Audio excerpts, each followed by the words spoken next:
It's been a long road getting here. And a lot has changed since I got back.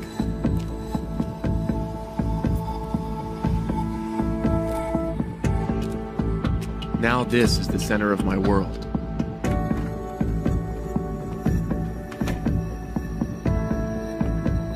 And my family's safety is my highest priority.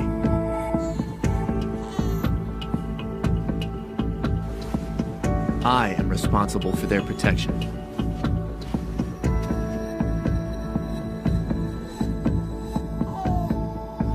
And no one has the right to tell me how to defend them. So I've chosen the most effective tool for the job. Daniel Defense. Defending your nation. Defending your home. This ad was created by Daniel Defense, one of roughly 450 manufacturers in the $11 billion U.S. gun industry. Commercials like this are part of marketing campaigns to sell a product and make profits. The Daniel Defense ad appeals to and reinforces all American concepts that align with the popular discourse on gun ownership.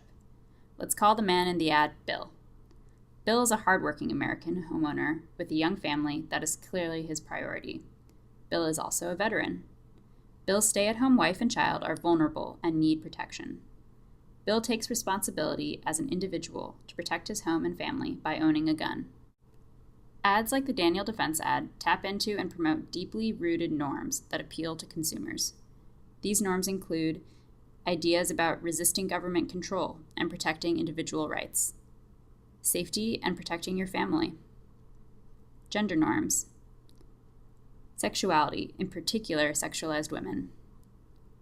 Gun advertisements emphasize individual choice, responsibility, and desire. By connecting guns to other norms, such as gender norms, guns are framed within broader traditional cultural norms. A threat to any is a threat to our whole system. Purchasing a gun is about your personal choice and taking control over your life.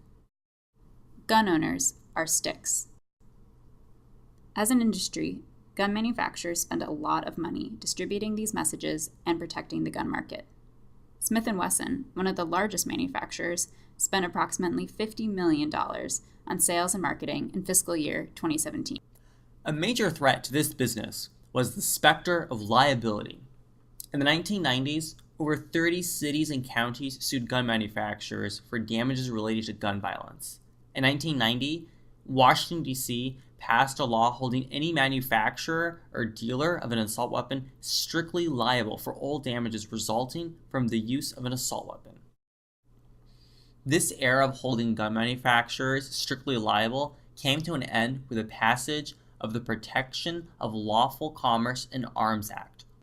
The PLCAA grants gun manufacturers and dealers immunity from lawsuits related to the unlawful misuse of firearms.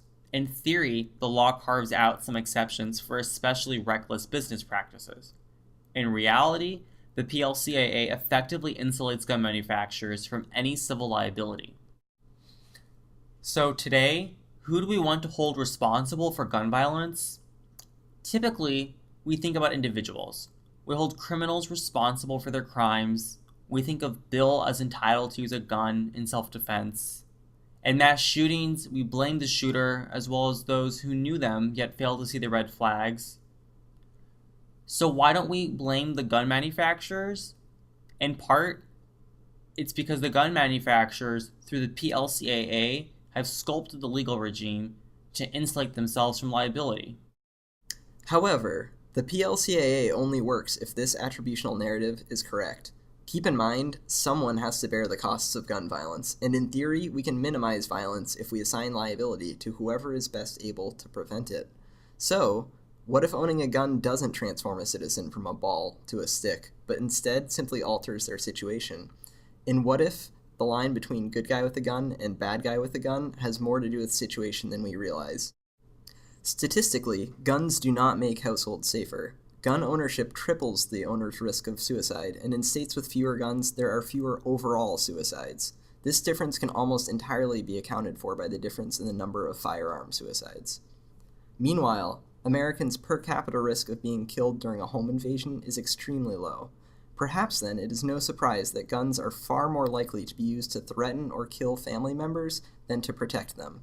In fact, across states, we see a simple correlation whereby every 1% increase in the rate of gun ownership, on average, increases the gun homicide rate by 1.1%. Notably, the data show criminals in general are not switching to other means to commit homicides when guns are less prevalent. The gun is the situation. Fewer guns, fewer homicides.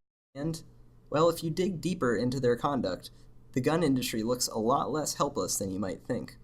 Lawsuits prior to the PLCAA focused on a few objectives meant to force the industry into adopting safer practices. Bushmaster, for example, found itself on the losing side of litigation after one of its AR-15 rifles was used by the DC snipers in 2002. The rifle used in the shooting spree was traced back to a dealer who claimed to have no idea it was even missing.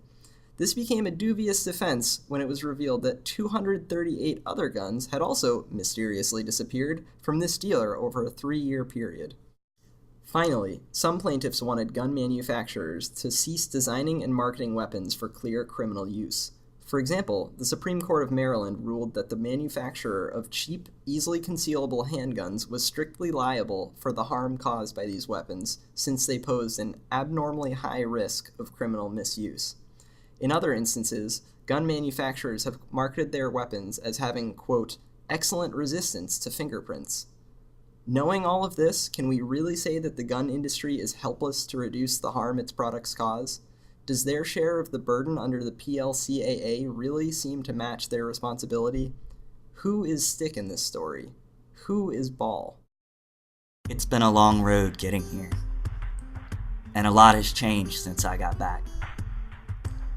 I used to think that this, the center of my world, was the safest place for my family. But I don't know if I can guarantee their protection. Because I have a gun, my household is 3 to 5 times more likely to lose someone to suicide. And during the same time period, over 3 times as many American kids under 18 have died from gunshots right here at home than American soldiers died in Vietnam, the Persian Gulf, Afghanistan, and the Iraq wars combined. This may have been an effective tool for the job of defending the nation. But now, it's time for me to put it down, to defend my home.